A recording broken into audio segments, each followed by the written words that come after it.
Maravilhosa escola de magia e bruxaria de Hogwarts não é apenas um famoso internato de magia para bruxos e bruxas britânicos, mas sim um lugar onde as crianças são moldadas para a vida.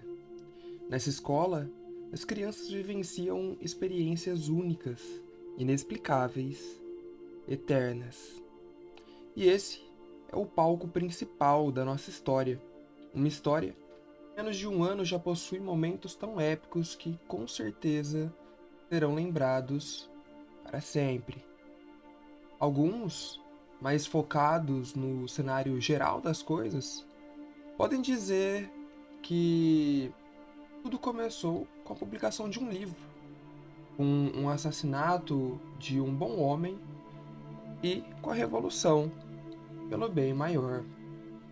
Outros, com uma visão mais focada, podem dizer que a nossa história começou em um trem, especificamente no dia 1º de setembro de 1938, com a fuga de um porco selvagem. Mal sabiam, tempos difíceis estavam por vir. Um professor com chifres, uma aluna desaparecida antes mesmo de chegar em Hogwarts, um diretor que cometeu suicídio na frente de todos os seus alunos foram apenas o prelúdio disso tudo. Um grande quebra-cabeças cujas peças, assim como a magia em um primeiro instante, não parecem fazer muito sentido. Um novo e misterioso diretor com ambições e sentimentos cinzentos, um homem perturbado e sem memória levado até a enfermaria do castelo, e uma mulher que regressou diretamente do mundo dos trouxas, pessoas que anunciavam os pilares de uma nova era. Uma festa na torre de astronomia, uma misteriosa fonte da inteligência, e um duelo na sala de troféus. Momentos que mostraram o quanto crianças podem ser problemáticas quando juntas. Um castigo na Floresta Proibida que se mostrou como a última esperança de uma garotinha traumatizada.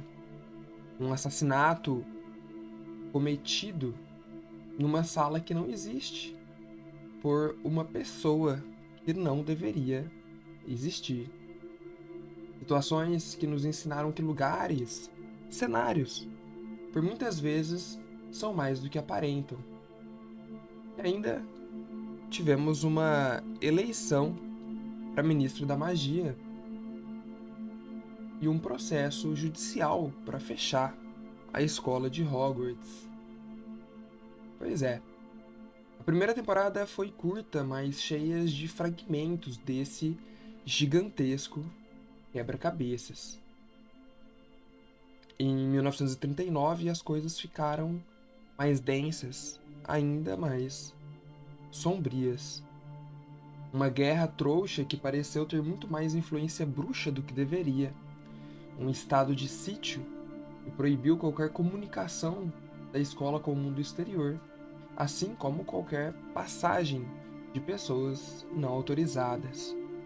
Trouxe uma interventora do ministério na escola com poderes de co-diretoria e uma misteriosa garota que conseguiu passar pelas defesas impostas pelo ministério. Com ela, acabou entrando também uma herbóloga que se perdeu nos sombrios corredores das masmorras. Às vezes, eu me pego pensando o que ela pode ter encontrado por lá. Devemos lembrar ainda de uma festa que deu muito errada. Um aluno ferido contou com uma ajuda inesperada e uma aluna à beira da morte, cuja única saída para sobreviver foi dormir para sempre. Situações que nos ensinaram como a falta de controle e, por que não, a falta de amigos pode ser perigosa. Uma estrangeira que surgiu para dar cumprimento à missão de achar o céu sem estrelas. Uma irmandade secreta de mascarados que sussurram para aqueles que julgam merecer ouvir, desde que aceitem o desafio inicial imposto.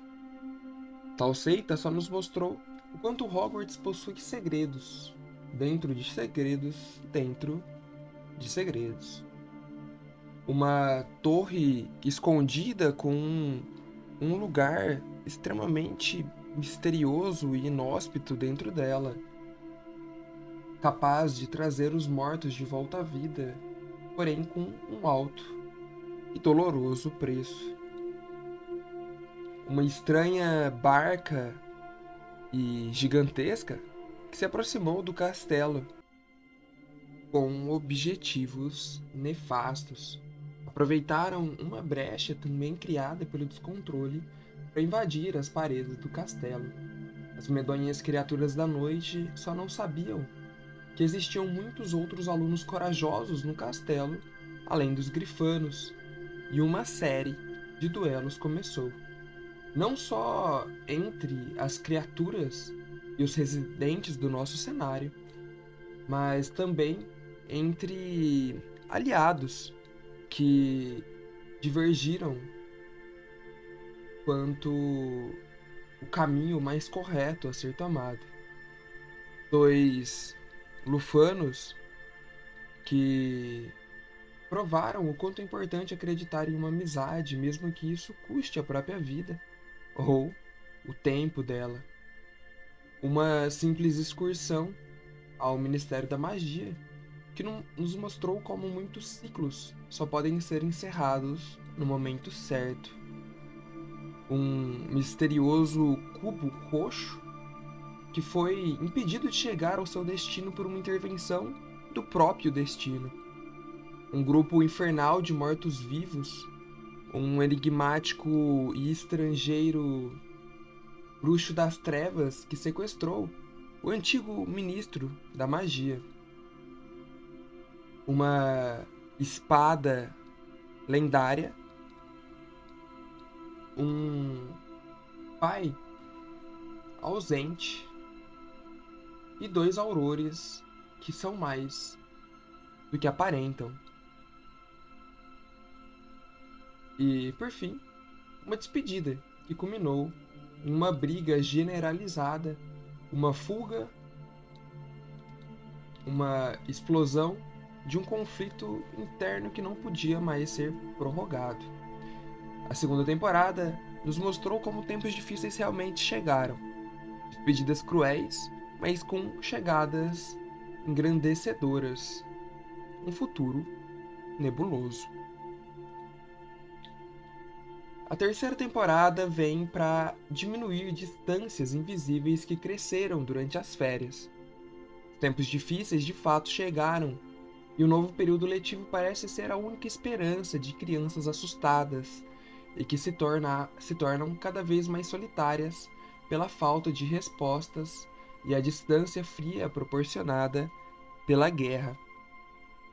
Os lufanos, recém-assumidos namorados, passaram as férias com uma incômoda distância entre eles, que aos poucos foi se abrindo em um abismo. Por mais que tivessem tomado precauções para conversarem todos os dias, coisas aconteceram com cada um, e as palavras não ditas culminaram nessa fria distância. Zoe Jones, por exemplo, passou as férias em um local estranho, longe da natureza na qual cresceu, com pessoas das quais nunca ouviu falar. Perdida em um mar de perguntas sobre o ambiente à sua volta, sobre seus pais, sua perna e também sobre o seu próprio futuro. Enquanto Serafim se sente estranho sobre sua própria natureza. Uma fera ruge dentro dele, disso ele tem certeza, mas constantemente se pega pensando se aquilo realmente faz parte dele ou se é algo a mais.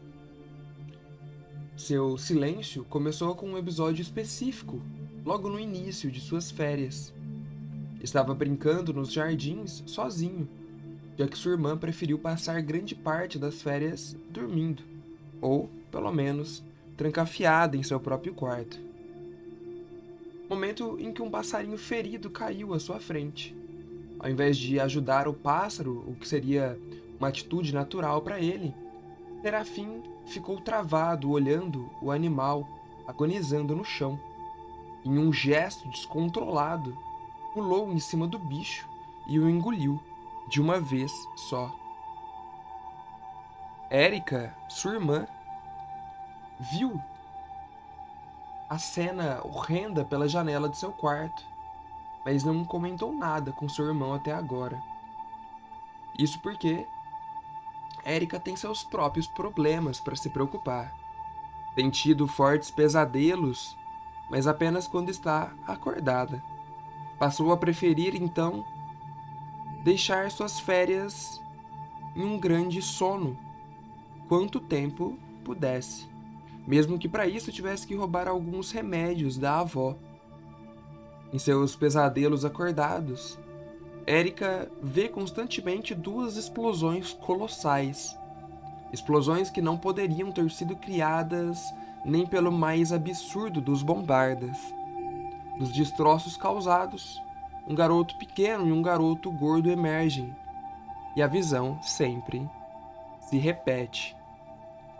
Muito longe do local em que Érica tenta se manter adormecida, a sua colega de quarto, Beatrice, também se sente sozinha.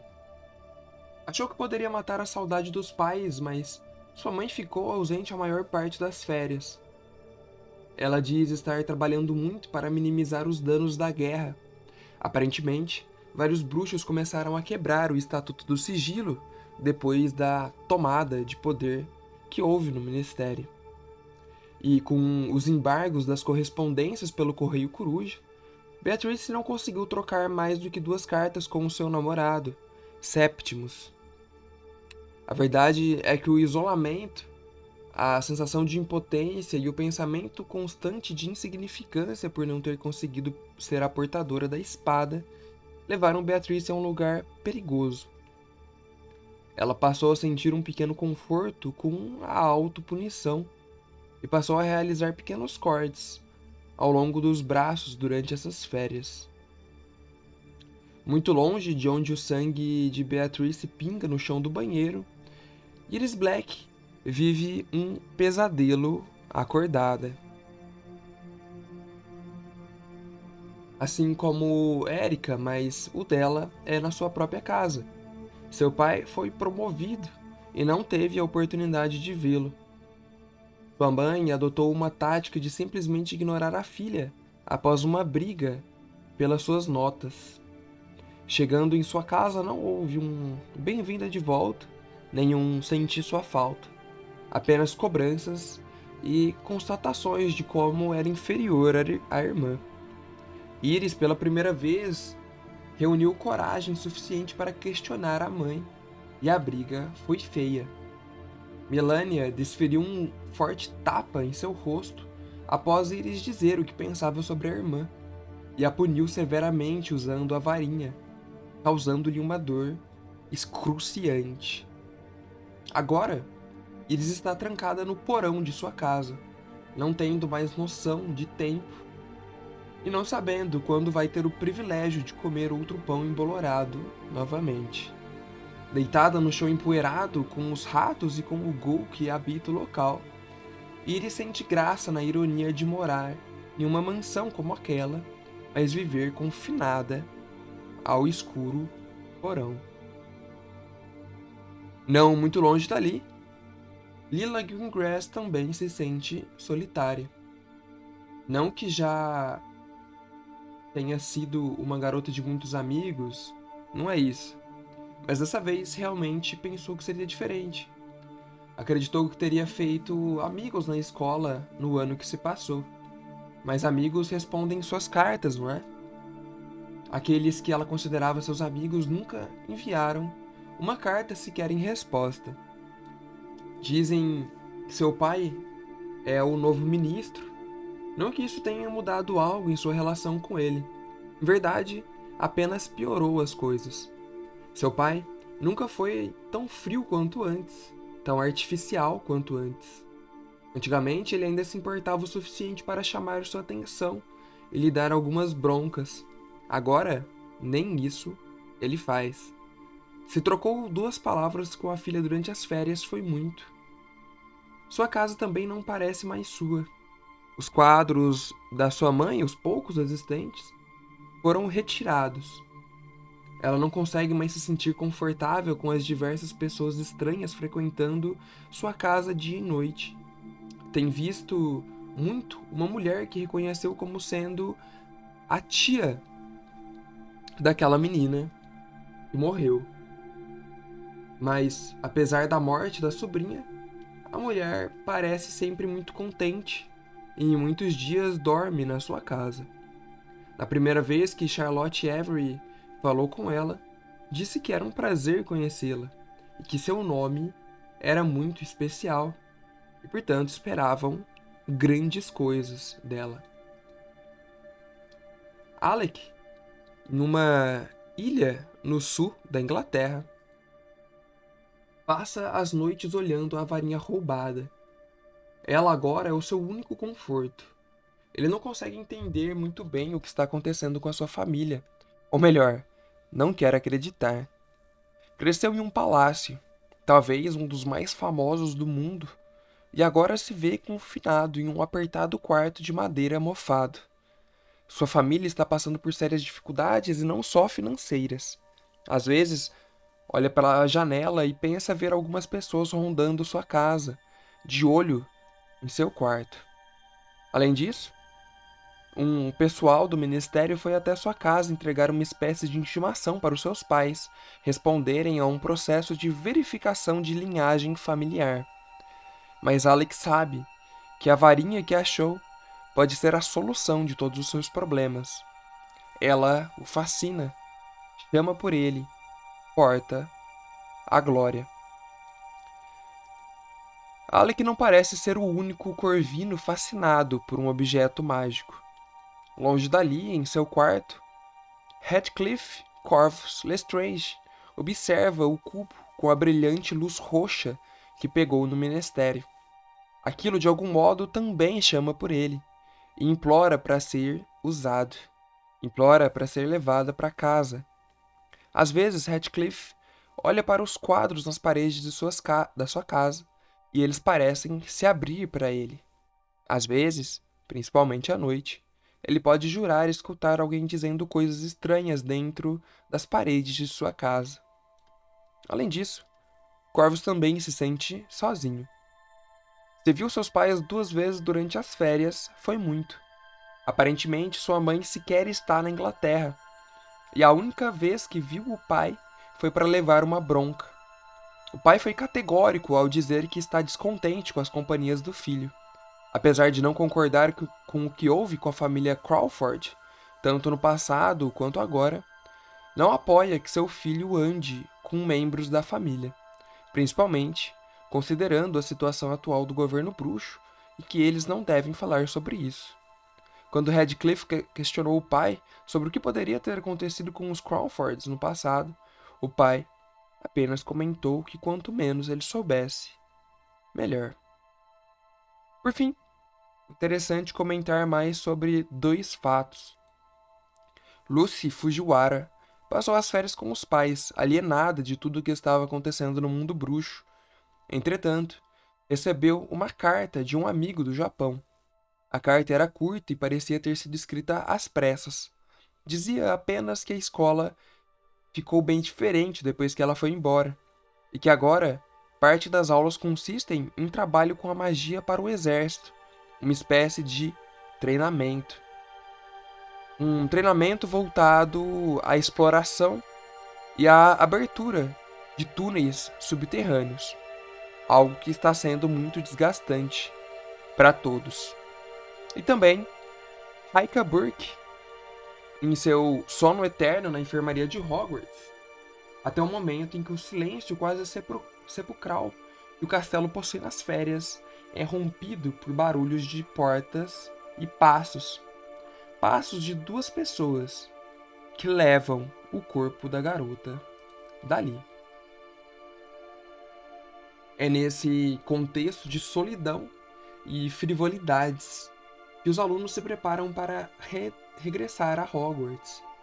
Em um terceiro ano, talvez traga respostas para esse grandioso e enigmático quebra-cabeças, mas que, com certeza, trará novas perguntas.